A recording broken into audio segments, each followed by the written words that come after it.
Before the first road scarred the land, before kings learned to carve their names into bone and stone, before prayer was mistaken for power, there was silence. Not peace, not absence, silence with weight. The world did not speak then because it had no need to explain itself. And the gods, they were already old. Men believe belief gives life to gods. This is the lie they teach children. This is the lie carved into the walls of temples. This is the lie that makes the weak feel necessary, as if their faith is the only thing holding back the dark. But belief is not food to a god. It is permission. And there was an age when men learned this backwards. They believed gods needed to be seen, measured, recorded, witnessed. They called it reverence. The gods called it noise. The kingdom of Aurelian stood on open plains where nothing blocked the heavens. There were no mountains to interrupt the endless sightline, no dense forests to hide their sins, and no clouds were trusted enough to stay for long. Its cities were built tall, not for defense, but for observation. They were monuments to the act of seeing. Their towers had no battlements. Their walls had no crenellations. Instead of shields, they had eyes. The people of Aurelian believed that nothing divine could touch them if it was first understood. And so they watched. Day and night, their gaze was fixed upon the sky, waiting. Aurelian did not have priests. It had archivists, men and women trained not to pray but to record. Their faith was not in the divine, but in the data they collected about it. Every omen was inked onto scrolls. Every strange birth was catalogued and cross-referenced. Every dream was reported, debated, and footnoted. In this kingdom, faith was replaced with consensus.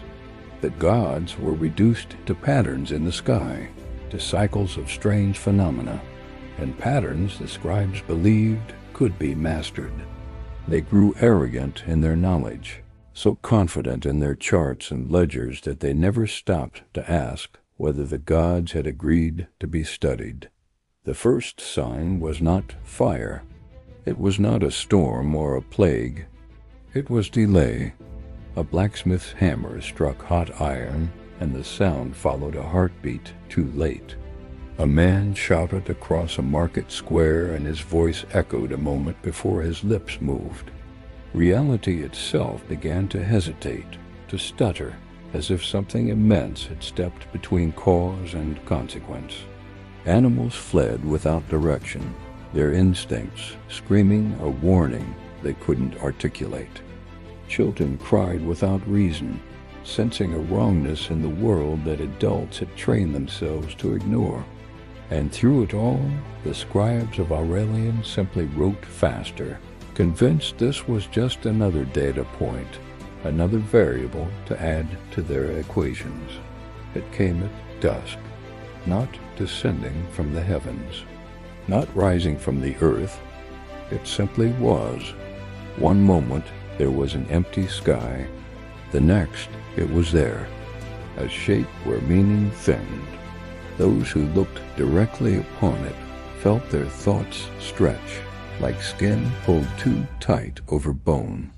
Some saw a towering figure made of shadow and starlight. Others saw a wound in the air, a tear in the fabric of the world. A few saw nothing at all, and they screamed the loudest. The archivists and scholars argued over what it should be called, scribbling furiously, trying to classify the unclassifiable. They never asked if it wanted a name. The first to approach was the kingdom's royal chronicler, the most respected archivist in all of Aurelian. He carried no weapon. He brought no offering, only a fresh sheet of parchment and a charcoal stylus. He walked until he stood just close enough to feel the unnatural cold radiating from the presence, a cold where warmth should have been. And then, with a steady hand, he began to write, to describe, to define. That was when the God noticed them, not in anger, not with malice, but with the cold, distant sense of recognition one might feel upon finding a flea on their skin. To be watched is not to be known, it is to be claimed.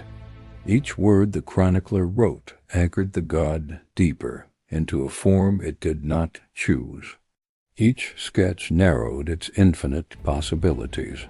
Each comparison insulted its true nature by tying it to the finite world of men.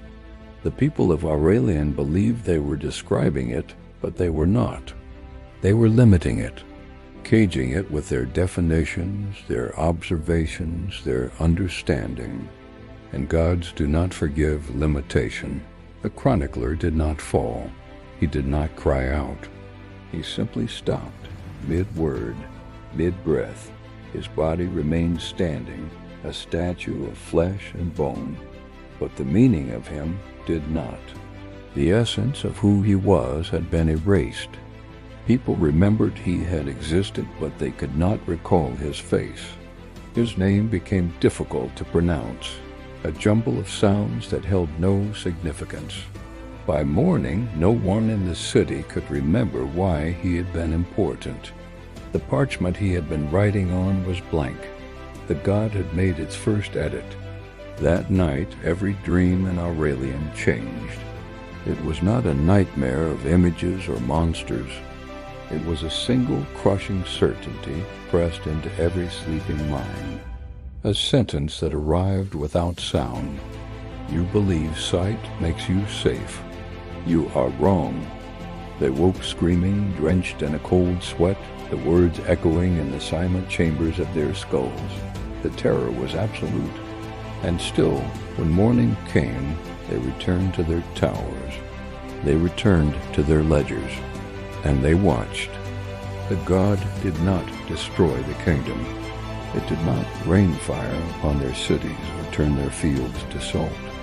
It did something far worse. It allowed Aurelian to continue. It left them in their towers of observation, forever watching a sky that now held a terrifying, unknowable presence. The kingdom became a living warning, a testament to the arrogance of those who believe they can understand the divine by observing it. They had sought to witness a God, and in return the God had condemned them to be its eternal silent audience, a monument to the truth that some things are not meant to be seen, and that gods have no need for witnesses. The age of watchers had not truly begun. It had already ended.